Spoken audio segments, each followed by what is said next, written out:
Hi guys, eu sou a Erika Belmonte do Clube do Inglês e no vídeo de hoje eu vou compartilhar com vocês algumas expressões de tempo, das mais simples às mais diferentes, então vamos lá!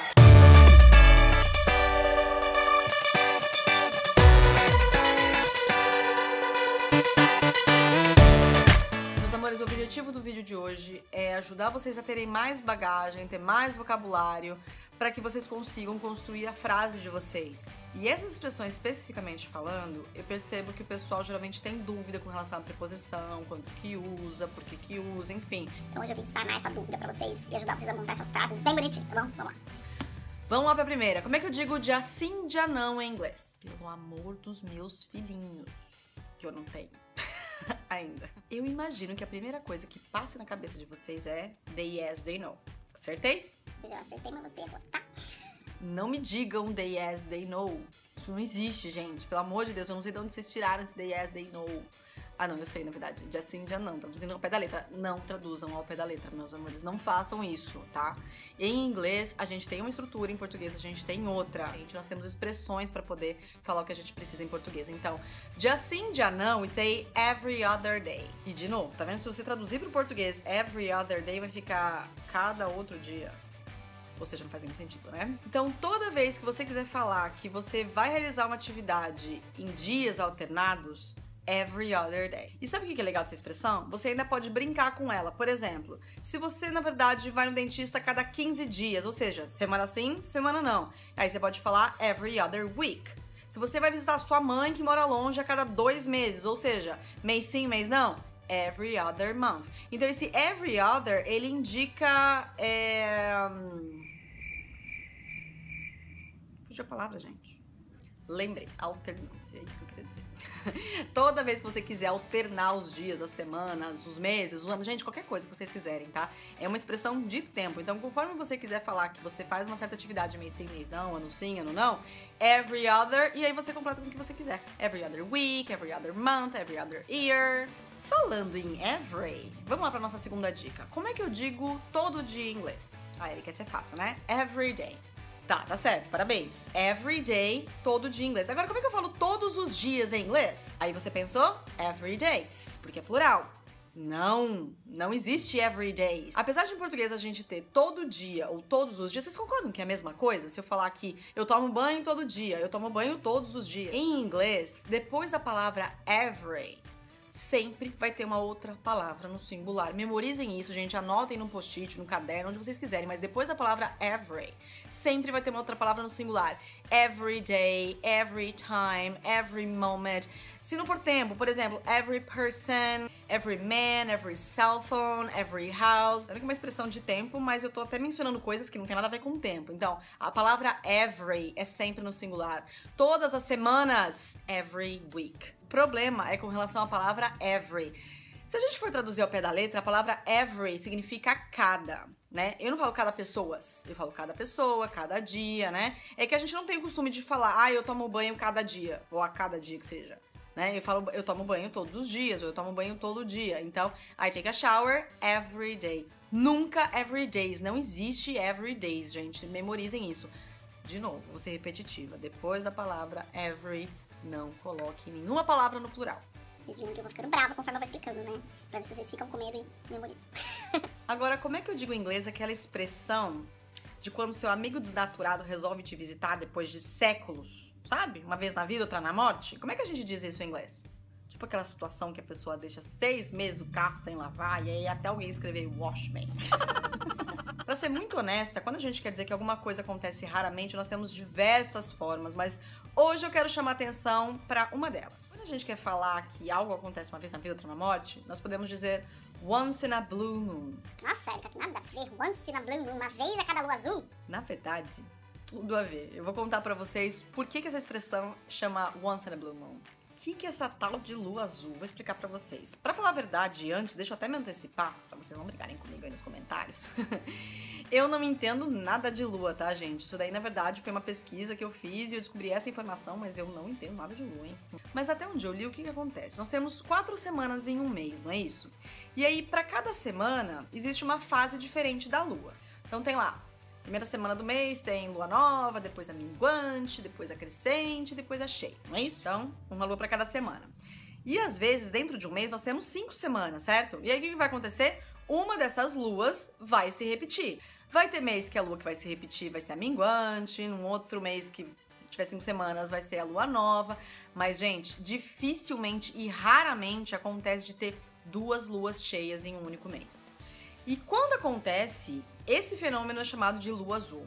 Então o pessoal aproveitou desse fenômeno, que é bem raro de acontecer, e começou a utilizar para situações do dia a dia. Então é muito comum em algumas cidades o pessoal fala assim: ah, o fulano só vem aqui me visitar na lua azul. Em português mesmo a gente acaba utilizando isso. Eu nunca tive muito hábito, mas eu já ouvi muita gente falando assim. Vocês já assistiram um filme dos Smurfs? Quem não assistiu sem querer ser spoiler? Vocês lembram lá no final que eles querem voltar pro mundo deles e eles precisam esperar a lua azul? Então, se não assistiu, assiste. Até porque fica aí uma dica de filme. Como é um filme infantil, é muito mais fácil de entender do que um filme com gírias, com expressões, enfim, com sotaques. Sotaques eu quis dizer sotaque pesado, tá? Com sotaque todo idioma, tem sotaque.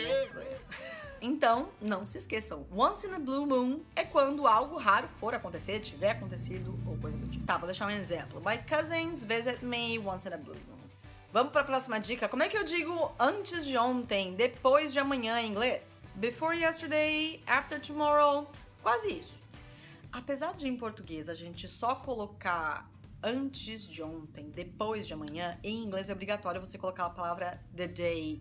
Não é tão óbvio quanto em português. Se você só falar before yesterday or after tomorrow, parece que tá faltando alguma coisa. Então é importante você colocar esse the day antes da expressão. Então fica the day before yesterday, the day after tomorrow. Vocês lembram do filme O Dia Depois de Amanhã? O título é The Day After Tomorrow. Eu acho que em português não faria muito sentido só colocar depois de amanhã, então eles colocaram o dia depois de amanhã pra fazer mais sentido pra filme, não sei. Aproveitando pra pegar um gancho do que parece e do que não parece, óbvio em inglês, vamos lá pra próxima dica. Apesar dela ser a última dica, gente, eu diria que ela é muito, muito, muito importante porque é onde eu vejo que o pessoal mais erra. Então, parem do que vocês estão fazendo e fiquem olhando pra mim, tá? Prestem atenção em mim. Olha pra mim, foco. Quero toda a atenção pra mim agora, tá, gente? Vamos lá, vou dar uma aulinha rápida aqui de inglês, tá? Como é que eu digo pros dias da semana na segunda, no sábado, na terça? Como é que eu digo esse no, na? We say on. É a preposição que a gente usa para dias da semana. Deixa eu só deixar uma observação aqui, tá, pessoal? Essas dicas que eu tô dando é referente a inglês americano. Desculpa, gente. Inglês americano é sempre on. On Monday, on Friday, on Saturday. Se você quiser falar na segunda, no sábado, on Monday, on Saturday. Continuando. Em janeiro, em fevereiro, em março, in January, in February, in March. A preposição para meses é in. Legal. E como é que eu falo de manhã, de tarde, de noitinha, de noitão? De noitinha, de noitão, Eric? É, gente, eu costumo brincar falando in the evening e at night, porque nós temos em português apenas de noite, mas em inglês nós temos essas duas formas, tá? In the evening e at night. Agora, pessoal, só tomem cuidado com uma coisa, tá?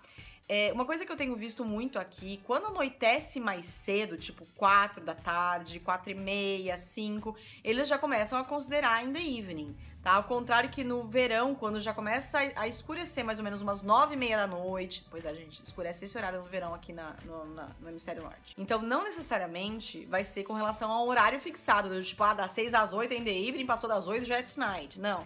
Quando tiver bem escuro, at night. Quando for o início da noite, o pôr do sol, já tá começando a ficar de noite, in the evening. Quando eu aprendi inglês, o professor me falou que era com relação ao horário fixado, mas pra ser muito honesta, o que eu tenho vivenciado aqui é justamente essa questão de depende do horário do pôr do sol. Se for mais cedo, in the evening fica um pouquinho mais cedo. Se for tipo verãozão, in the evening fica mais tarde. Mas enfim, também, eu não sei se isso pode variar também de região para região. Eu não sei se tem alguns lugares que, por exemplo, na Inglaterra, que eles usam para horário fixado, tá, gente? Eu também não sei tudo, tô aprendendo muita coisa. Voltando. De manhã, de tarde, de noitinha, de noitão. In the morning, in the afternoon, in the evening, at night. Tá legal, Erika. Pegamos então quais são as preposições que a gente usa pra dias da semana, meses, período do dia. Agora, qual que é a dica tão importante que você tá pegando aí no pé? Como é que eu falo nesta, neste? Nós dizemos this. Na próxima, next. Na última, na passada, last. Agora vem a parte que é importante, vocês precisam prestar atenção. Na hora de juntar uma coisa na outra, ou seja, pra eu falar na segunda-feira, on Monday, mas se eu quero falar nesta segunda-feira, eu não falo on this Monday, eu vou falar apenas this Monday. Gente, memorizem isso. Antes de this, next e last, pra tempo, não coloquem nenhuma preposição. Não existe on this Monday, in this January, não existe. A gente fala o quê? This Monday, next Friday, last Sunday. Não coloquem on this Sunday, on this Saturday, on next Saturday. Nesta manhã, this morning, não in this morning. Só this morning, pessoal. Eu imagino que quando eu falei lá atrás a respeito do the day before yesterday e do the day after tomorrow, alguns de vocês torceram o nariz, acertei? Até porque é bem diferente do português e, pra que incluir uma palavra the day? É tão óbvio, não é? Agora a gente vai ter que morder a língua em português, sabe por quê? Porque em português a gente fala neste mês de janeiro. Em inglês você não precisa falar this month of January. Você fala simplesmente this January. Pra eles, this January já é óbvio, porque January já é um mês. Então, pra que você repetir this month of January? Não precisa. This December, ou seja, neste mês de dezembro. No próximo mês de julho, next July. No último mês de março, last March. Você não fala last month of March. Então, cuidado pra não errar isso, hein? E é isso, pessoal, eu espero que vocês tenham gostado dessas 5 expressõezinhas. Eu sei que elas podem ser mais simples, mas a ideia foi justamente poder ajudar vocês com essas preposições, com formas que a gente fala em português e que em inglês é diferente. Pra quem já conhecia essas expressões, eu acho que ainda assim é bastante positivo, porque ajuda a fixar ainda mais esse conhecimento. E se você tá gostando do conteúdo, dos vídeos, não deixe de se inscrever aqui embaixo, gente, até porque eu amo cada vez que eu vejo novos seguidores. Se você gostou desse vídeo, para de ser preguiçoso e dá um like aí pra mim. Vou deixar meu site e minhas redes sociais aqui embaixo pra vocês acompanharem e ganharem um monte de dica de inglês. Fiquem com Deus e até a próxima. Bye!